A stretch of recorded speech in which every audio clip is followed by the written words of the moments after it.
안녕하세요. 음악 길잡이 채널의 프로듀서 서현입니다. 이번 영상은 바로 이 웨이브 테이블의 모듈레이션 기능에 대한 강좌입니다. 이 모듈레이션이란 변조라는 뜻인데요. 이 현대 컴퓨터 음악과 신디사이저에서는 이런 엔벨로프와 LFO 같은 것들을 이용해서 사운드를 구성하고 있는 여러 요소를 변조시켜주는 것을 말하는데요. 이 부분은 추후에도 굉장히 활용 범위가 넓은 내용이기 때문에 꼭 배워가셨으면 좋겠습니다. 그리고 이번 이 모듈레이션 파트는 총 2편으로 구성되었고, 이번 영상에서는 이 엔벨로프와 이 매트릭스 사용법에 대해서 설명드려보도록 하겠습니다. 자, 그런데 이 설명 이전에 이번에 다룰 이 엔벨로프와 LFO는 제 채널에서 수차례 설명드린 내용인데요. 즉, 이 내용이 아직 미숙하신 분들은 이번 영상을 보시기에는 순서상 조금 이른 단계이지 않을까 합니다. 그러니 꼭 이전 강좌를 보고 와주시는 걸 권해드립니다. 자, 그렇다면 우선 첫 번째로 이 엔벨로프에 대해서 설명드려보도록 하겠습니다. 우선 이 엔벨로프는 지금 보시는 것처럼 총 3개의 엔벨로프가 있고 전부 A, D, S, R 구조의 엔벨로프입니다. 즉, 이렇게 각자 전부 다르게 이 그래프를 만들어서 모듈레이션을 해줄 수 있다는 거겠죠. 그리고 이 엔벨로프들은 이 심플러의 엔벨로프가 이렇게 필터, 앰프, 피치 이런 특정 타겟을 지정해서 모듈레이션 해줬던 것과는 다르게 이 웨이브 테이블의 엔벨로프는 이 각 엔벨로프마다 여기 있는 이 웨이브 테이블에 있는 거의 모든 파라미터들을 자유자재로 타겟으로 선택해서 모듈레이션 해줄 수 있습니다. 게다가 또 이 하나의 엔벨로프당 다수의 기능들을 모듈레이션 해줄 수도 있고요.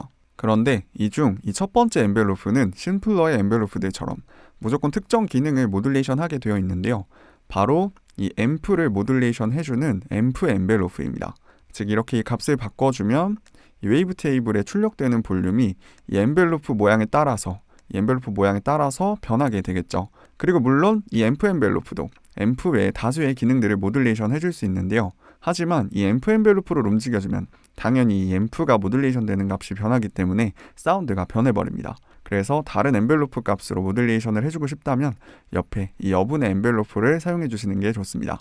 그리고 이 그래프 조절법도 이 심플러의 엔벨로프와 동일합니다. 보시는 것처럼 이렇게 어택, 디케이, 서스테인, 릴리즈 이 파라미터를 이용하거나 아니면 이렇게 직접 점을 이렇게 이용해서 이동시켜서 그래프 값을 조절해 주시면 되겠습니다. 그리고 이 타임 옆에 이 슬로프라는 기능이 있는데 이 슬로프를 눌러주시면 이 엔벨로프에 이 어택 그리고 디케이, 이 릴리즈의 경사를 이렇게 조절해 줄 수 있습니다. 그리고 마찬가지로 이렇게 이 선들 가운데 있는 노란 점을 이용해서 이렇게 조절해 줄 수도 있고요. 이런 식으로. 자, 그렇다면 이제 이 디자인한 엔벨로프 그래프를 이용해서 모듈레이션 해줘야겠죠. 이 모듈레이션은 바로 여기 있는 이 매트릭스 화면에서 해줄 수 있는데요. 이 매트릭스를 사용하기 위해서는 이 매트릭스 표를 보는 법을 알아야 하는데 정말 간단합니다. 그렇다면 먼저 이 가로열부터 설명드리도록 하겠습니다. 이 가로열은 이 웨이브 테이블의 다양한 파라미터들을 모듈레이션 해주는 이렇게 이 엔벨로프, LFO 그리고 이 미디 모듈레이션 기능들이 나열되어 있는 열입니다. 그리고 이 세로열은 이렇게 이 모듈레이션 해줄 타겟을 나열하는 열인데요. 예로 웨이브 테이블에서 타겟으로 삼을 이 컷오프 프리퀀시를 클릭해주면 이렇게 세로열의 컷오프 프리퀀시가 이렇게 유니슨의 어마운트를 클릭해주면 유니슨이 아니면 이렇게 오실레이터들의 피치 아니면 이런 개인 웨이브 테이블 포지션 이런 식으로 전부 클릭을 해서 이쪽에 나열을 해줄 수 있습니다. 그런데 지금처럼 이렇게 이전에 추가해준 파라미터가 계속해서 사라지고 바뀌는 이유는 이 방금처럼 타겟으로 설정만 해주고 아직 이 모듈레이션 장치들로 실제로 모듈레이션 해주지 않아서 그렇습니다. 그렇다면 실제로 이 모듈레이션을 해보면서 이 세로열이 어떻게 고정되는지 함께 보여드리도록 하겠습니다.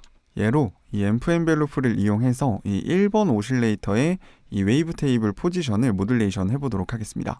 우선 이렇게 이 웨이브 테이블 포지션을 클릭해주면 밑에 이 타겟에 자연스럽게 추가가 된다고 말씀드렸었죠. 그러면 이 기능을 이렇게 이 앰프 엔벨로프로 모듈레이션 해줄 거기 때문에 이 앰프 엔벨로프와 이 웨이브 테이블 포지션이 이 겹치는 지점을 찾아가는 것입니다.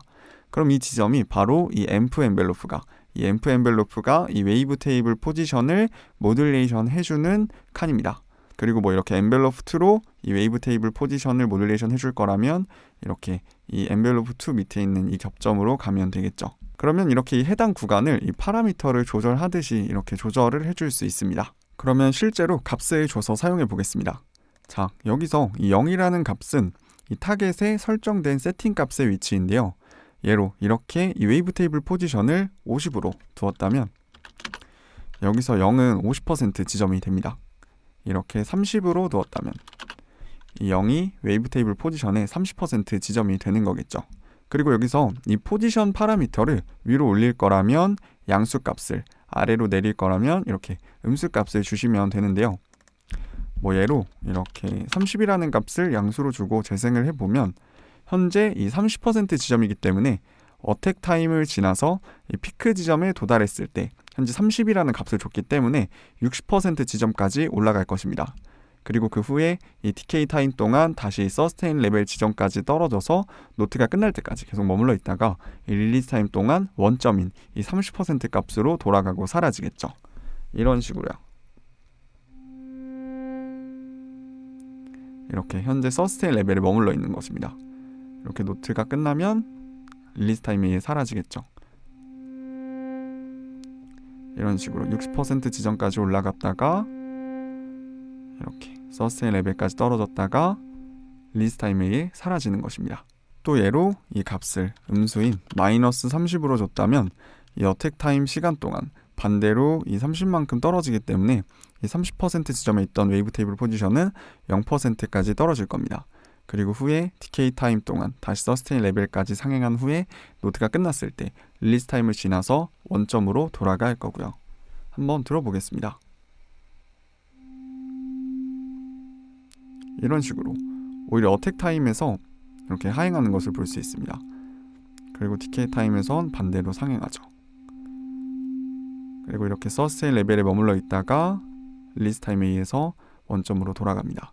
즉 이렇게 지금처럼 이 값을 음수로 줬을 때는 이 엔벨로프 그래프가 이 피크 지점으로 갈수록 점점 마이너스 된다는 거겠죠. 그렇다면 반대로 이 값이 떨어지는 이 디케이 타임 구간에서는 포지션이 오히려 플러스가 될 거고요. 그리고 당연히 이 값을 양수로 줬다면 이 그래프 그대로 피크 지점으로 갈수록 상행하고 디케이 타임 구간에서는 하행하겠죠. 또 예로 이렇게 이 엔벨로프 2로 이 필터의 컷오프 프리퀀시를 모듈레이션 해줄 거라면 이 컷오프 프리퀀시를 클릭해서 이렇게 이 매트릭스에 추가를 해준 후에 이 엔벨로프 2와 겹치는 지점을 찾아가서 이런 식으로 조절해 주시면 모듈레이션이 적용이 되겠죠. 그리고 추가로 지금 보시면 이 파라미터의 변화 단위가 이 타겟들의 종류마다 조금씩 다른데요. 이 컷오프 프리퀀시 같은 경우는 헤르츠 단위로 조절하지만 이 매트릭스 상에서는 그렇지 않습니다. 하지만 이 피치 같은 경우는 이렇게 이 웨이브 테이블 포지션처럼 이 파라미터의 최대값과 최소값이 이 매트릭스 상에서도 그대로 동일하게 적용이 되는데요. 그래서 이런 이 컷오프 프리퀀시처럼 이 매트릭스 상 서로 단위가 다른 기능들은 정확한 수치로 모듈레이션 해주기 어렵기 때문에 이렇게 이 매트릭스 노브를 조절해 가면서 귀로 듣고 모듈레이션 값을 설정해 주시면 될 것 같습니다. 그리고 앞에서 말씀드린 것처럼 이렇게 이 타겟을 지정해주고 이 모듈레이션까지 정상적으로 해주게 되면 이렇게 이 다음 타겟들을 선택을 해도 이전 타겟이 이렇게 사라지지 않는 것을 볼 수 있으셨을 겁니다. 자, 그리고 추가로 다시 엔벨로프로 가서 여기 엔벨로프 우측 상단에 보시면 루프 모드가 있는데요. 이 보통의 엔벨로프는 이렇게 이 서스테인 레벨 값이 있기 때문에 이 무조건 노트가 끝날 때까지 한 번만 모듈레이션 됩니다. 하지만 이렇게 지금처럼 이 루프를 선택해 주시면 이 서스테인 레벨 값에 도달하면 남은 노트의 길이에 상관없이 바로 릴리스 타임에 의해 사라지고 다시 이 어택 타임으로 돌아가게 됩니다. 이 해당 노트가 끝날 때까지 이 엔벨로프 그래프를 계속 반복해 준다는 얘기입니다. 한번 들어보면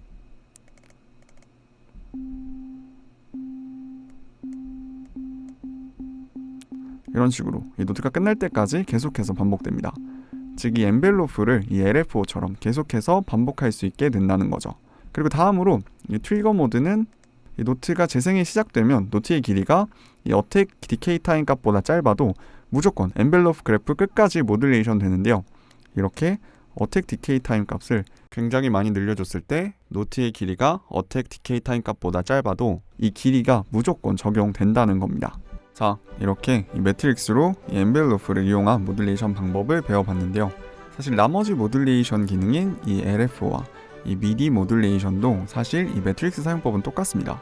그래서 다음 영상에서는 이 매트릭스 관련 내용은 조금 간결하게 설명드리고 이 LFO의 다양한 기능들과 이 엔벨로프와 LFO보다는 많이 생소한 이 MIDI 모듈레이션에 대해서 한번 다뤄보도록 하겠습니다. 그렇다면 영상 마무리하도록 하겠습니다. 영상 끝까지 시청해주셔서 정말 감사합니다.